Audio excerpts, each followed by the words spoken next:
MMA locker room here. Millz Young, part of Pick Dawgz. UFC bet with me. Who's ready to bet on UFC? Me. That's who. So I'm going to be going over this week's card, headlined by Kape taking on Almabayev, going down in Vegas this Saturday at the UFC Apex Arena, okay? We got about 12 or 13 fights to talk about. Just like always, I'm going to go over my picks, predictions, fight by fight. Then at the end of the video, I'm going to give you guys another parlay to get you guys paid, man. But before we do that, man, how'd you guys do last week? Over here, man, we didn't get it right, man. I thought some dogs was going to be barking. And them dogs wasn't barking, man. They stayed on the porch, man. What you guys think about the main event? Henry Cejudo getting his eye poked and, you know, them not continuing the fight.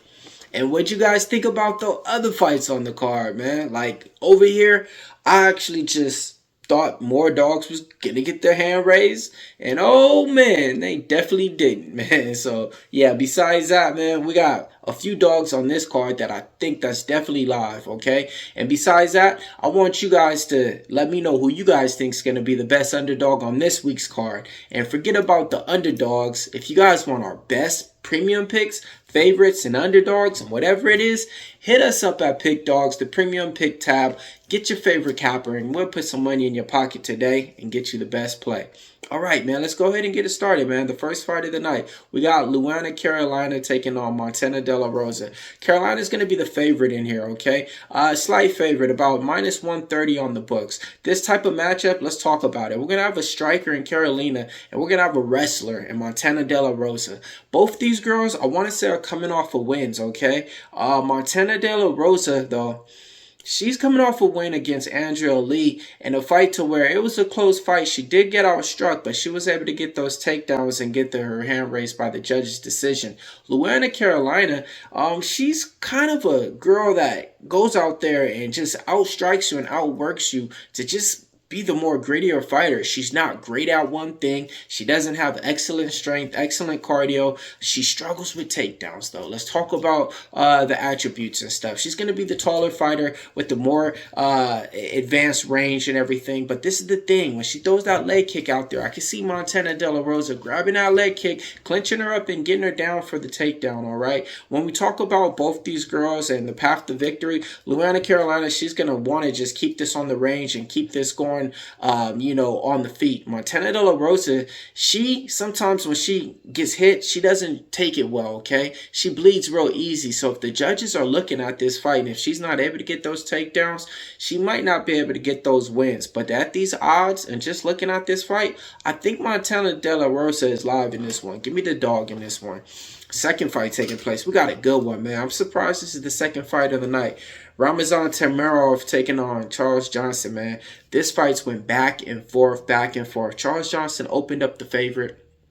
Money came in on Ramazan. He went all the way up to a minus 130. Money came back in and sat out of pick'em. Now Charles Johnson, it looks like the favorite. Let's talk about it. Charles Johnson on a 4-fight win streak. I mean, one of the guys that's the most active fighters in the division right here. His striking is top tier. He's like to switch stances out there. His boxing is good. He has a boxing background, okay, folks? When he took time off in MMA and was training, he just didn't do MMA and Thai boxing and Muay Thai. He actually got boxing rounds in as well, man. He's a fighter that's evolving, getting better and better. This is the thing, though, man. He's taking on a killer in the other side, right? Ramazan Temirov has so many first-round finishes, and when he throws out there, it's powerful, man. He puts all of his power and all of his sharp hooks, okay? And once he throws one hook, he resets his footwork to where it seems like he's never, like, in a bad position. You know, he's always countering, always ready out there to go and get and go get the opponents out, okay? So in this one, you really just got to look at who you think's going to be able to win this fight without it going to the scorecards. Because if we're talking about scorecards, that's going to be Charles Johnson. He's never been knocked out, never been finishing. Ramazan, it seems like he only goes to that first round in here, man. I'll be honest, man. I think Charles Johnson's going to have the reach advantage, the speed advantage, and I think that he can even get him down and maybe out-wrestle him and get a sneaky submission as the fight goes. This is a fight to where I want to say it's going to be fireworks. It should be on the main card. And Ramazan, he has plenty of time to get better and everything. He's fighting out of what? Kazakhstan, I want to say, or Uzbekistan, one of those two, okay? And he's going to have his whole country behind him in this one. I think that's why it's on the early card. But the odds are going back and forth. I got to go with Charles Johnson in this one, man. He has the fight IQ, the fight resume, and I've seen way more of his tape than I've seen of this other guy against better level opponents. I'm talking about before he got in the UFC. Look at the tape on Charles Johnson. He was fighting killers in LFA and on the local scenes before that. All right, man. Next fight taking place. We got Andrade taking on JJ Aldrich. JJ Aldrich is going to be the favorite in there, okay? Now, when we talk about this type of matchup, striker versus striker, JJ Aldrich is going to have the better boxing. She's a -2-1 favorite in there, but both these girls are girls to where I think it don't really matter what happens in this fight. I think they're just playing out the contract, and they might not even be in the UFC in the next couple of months or anything, man. Andrea Lee, she's coming off a loss in her last fight to where it seems like she looked good in the first round and then just forgot that she was in the fight. She will have the better grappling advantage in here, but she's not going to be able to use that because JJ Aldrich is going to be slick out there trying to use that striking and boxing out here. This is one to where I'm really not betting on. If you ask me, the fight's going to go the distance in this one. Next fight taking place, we got a good one, man. Danny Silva taking on Lucas Almeida. Danny Silva 9-1, coming from the Bloodline team out here in Santa Ana, training with top credible fighters. I mean, the LFA champion is in their gym. They got Richie Miranda, trains over there with Cub Swanson, Dan Arquette. This is the thing that I like about this kid, though. He's been taking time off, a year off and stuff, and he's been getting different looks at different gyms, training with other different coaches and stuff. Spent time over there in New Mexico with Jackson Wing, and spent some time with some other good reputable fighters and coaches. That's what I like to see, people getting out their comfort zone. Lucas Almeida in this one, he's an explosive fighter. 15-3, Brazilian fighter. But this is the thing, his cardio slows down dramatically. He's a first round fighter. I think Danny Silva is going to have the advantage in here when it comes down to just more ways to win. He's a -2-1 favorite on the books in here. Lucas Almeida, he's a live dog, okay, just because of the fight resume that he does have compared to Danny Silva. But I like Danny Silva in this one. I don't think this one's going the distance at all. Give me the next fight up. Who do we got? We got John Castaneda, 21-7, taking on Silva de Andrade. All right, man, let's talk about it. John Castaneda opened up like a -260 on the books. Money's coming in. He's all the way up to a -3-1 favorite. When we talk about this matchup, I mean, you got one fighter in Douglas Silva to where it just seems like he goes out there and he looks to counter you. And if he's not able to counter you, he's not able to really win. He got some surprises, victories over some fighters, but when it comes down to this, I gotta go with John Castaneda, man. His fight resume is way more extensive and extrusive compared to Silva de Andrade. Coming off of wins of fighters like Tony Gravely, I want to say. Who else was it? He beat Mr. King. And the reason why I'm naming these fighters because I had these fighters, man. And the list goes on, though, man. He's gonna be the striker out there, okay? He has a karate type of stance that he's gonna kind of get out there and use his range out there. And you know, Silva Andrade, she's just gonna go out there and throw everything that he got with more power and try to knock you out, okay? But the submission is live for him as well. I do think this one gets over 1.5 rounds, but to me, the Castaneda is gonna be the pick. All right, next fight taking place. Mariscal taking on Ricardo Ramos. Mariscal, ever since he came in the UFC, all he did is win, win, win, and win. I want to say he's 4-0, but I've been following this guy since he was in LFA on the local scene for a minute now, man. This is another thing. He's been getting disrespected by the books for the longest, a lot of time. Underdog, underdog, underdog. And what did he do? Win, win, win. Bucks got it right in here. -450? I don't know, man. That's a little bit too high, though. I do think he gets it done. I do think he's a solid parlay piece. Let's talk about Ricardo Ramos, though. Ricardo Ramos is coming off a victory against Joshua Culibaudo, where he wasn't getting the striking going, but he's a guy that likes to throw so many spinning elbows and spinning knees and stuff like that. He has flashy knockouts, okay? And his jiu-jitsu is top tier, okay? But he just has that one bit of quit sometimes in him. And when he shows that, he just goes out there and looks for a way to get out the cage. I like Ricardo Ramos. If you ask me, I think this line's off. But it's just because the book seen what Chepe Mariscal has been doing in his 4 fights, and they expect him to go out here and just finish Ricardo Ramos the same way. I like Chepe Mariscal in this fight. Give me fighting out to go the distance for sure. And I did do a little parlay with Chepe Mariscal as well, but be honest with you guys, man, at that price tag and the quality of Ricardo Ramos, we'll just find something else for you guys. All right, man, next fight taking place. All right, both these fighters fought on the Dana White Contender Series. Mario Pinto and Austin Lane. Mario Pinto, 9-0, okay, Portuguese fighter out here. He opened up like a minus 370 favorite, 450, I want to say. Money came in. He's all the way up to like a minus 550, minus 600, I want to say. Austin Lane, former Jacksonville Jaguars defensive end. How do I know? Because I'm a Jaguars fan, and I remember when we had him over there, man. I was surprised. He only lasted for like 2 years, man. But at that time, we didn't know what was going on. I think we even had a different owner at that time, and so the team. All right, man, let's talk about it. I had Austin Lane in his last fight out against Despite. The reason why is because he couldn't stop a takedown or anything. But the thing that I don't like in this fight is Austin Lane goes out there and he leaves his hands up and chinny like this. Pinto, he can stop a takedown. He's a little bit way more seasoned than the last fighter that Austin Lane fought in here.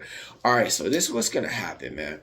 Austin Lane is going to go out there, clench him up against the cage, take him down, you know, maybe hold him down to the ground. But then again, I think Pinto's going to knock him out in the second round, man. Yeah, that's my prediction on that one. Next fight taking place, man. We got Danny Barlow, left-handed god, taking on Sam Patterson. 2 Dana White contenders, alumni again in this one. 9-0 for Danny Barlow, 2-0 in the UFC. He's one of those guys that got literally his name and his slogan, his name behind him, his left-handed god. He connects you with it and you go out. But in his last fight out, he wasn't able to do that, man, because when he was in that fight, he broke his hand. Now, he's a 3-1 favorite taking on Sam Patterson. Sam Patterson, he's fighting in this division now, but before that, he was all the way down at minus 150, fighting at, what was it, lightweight, 155, right? And in there, he wasn't able to get those wins. But in this division, stepping up to at the welterweights, he's able to get a few wins. Let's talk about what he's good at, man. He's trying to get you down to the ground and submit you. But he's a jiu-jitsu guy who can counter and strike, okay, as well. I think both these guys got similar frames and everything, but the speed and the power on Danny Barlow is going to be a little bit too much, man. Sam Patterson has been knocked out multiple times before. Multiple times. At least once that I remember with Yamir Ashmo. So I'm going to go ahead and say that on that limb. Give me Danny Barlow to win, and I think he wins inside the distance. All right, next fight taking place. We got a good one. William Gomes taking on Amil. William Gomes, French fighter, 14-2. He's a technician out there. The way that he strikes, he doesn't leave anything for his opponent to attack him with. He's going to get in, he's going to strike you, and then he's going to get out. Good technique, good footwork. His striking, I want to give him damn near a B+. When it comes down to his defense, I give him an A because he ain't there to be hit. When it comes down to his fight IQ, A. When it comes down to his fight resume, I gotta go with like a C+. You know, it's getting better now. The reason why it's getting better now is because of that win against Berto in his last time out. He was taking on a good, tough opponent that everybody thought he was gonna be able to go out there and, you know, finally get that first L. But guess what? He didn't. He prevailed. And we had him in that spot. Big dog money for William Gomes. Now the books see him as a 2-1 favorite against Amil. Let's talk about Amil for a minute, okay? 10-0, 2-0 in the UFC. And we had him in multiple fights, man. He's an explosive fighter that's going out there throwing multiple combos. His defense, though, is not there. And he's going out there for a war. Kind of like a Justin Gaethje, if you want to ask me a little bit. I'm not going to say yeah, exactly. Like a C- Justin Gaethje, the way that he goes out there and fights and brings the war, you know? All right, so in this one, the reason why I like William Gomes in his last fight is because his footwork, I knew was going to give Brito problems. Joanderson Brito, that is. In this one, same thing could be said. I think his type of Anybody he gets in the cage with, they're gonna have problems with his style. Why? Because he's gonna go out there and do what he does. Okay. Give me William Gomes in this fight, but I'm trying to tell you guys like this, and I will tell you guys like this. Amil is a live dog, and he's going to be a live dog in any fight that he pretty much steps in, man, because he's going out there and he's giving the people what they want.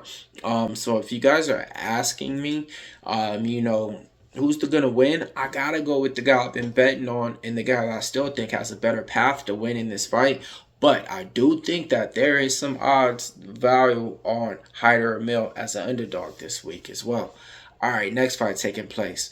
Esteban Ribovics taking on Haqparast.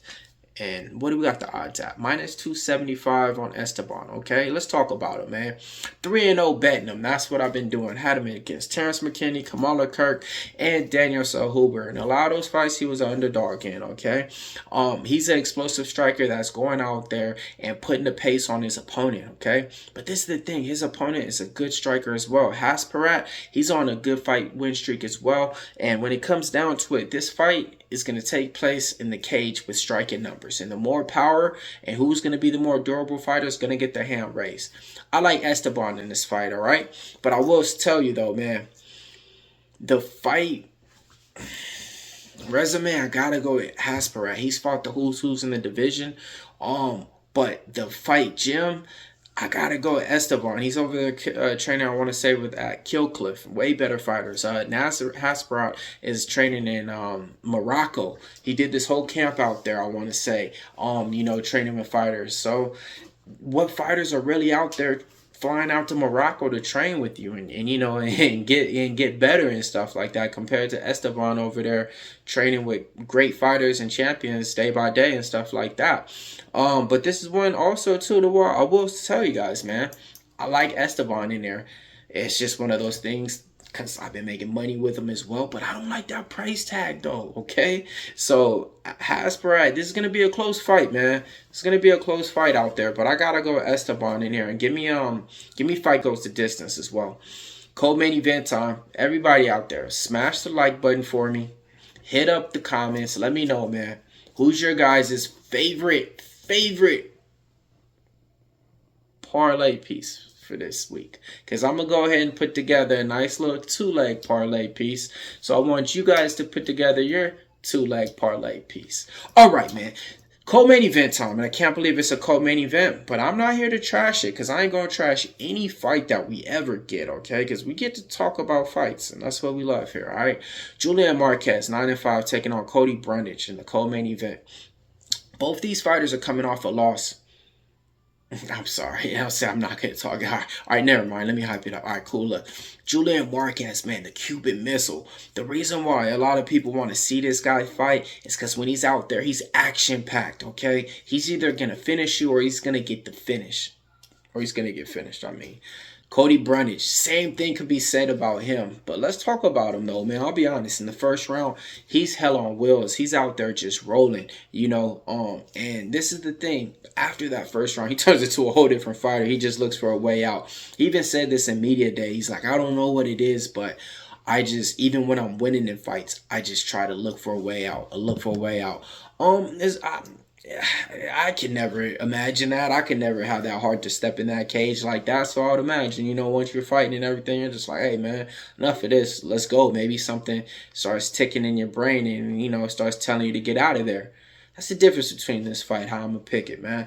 That's why I got to go with Julian Marquez, man. He's a dog, and he ain't looking to get out of there. When the war is going, he's walking in there, man. I remember him fighting, who was it?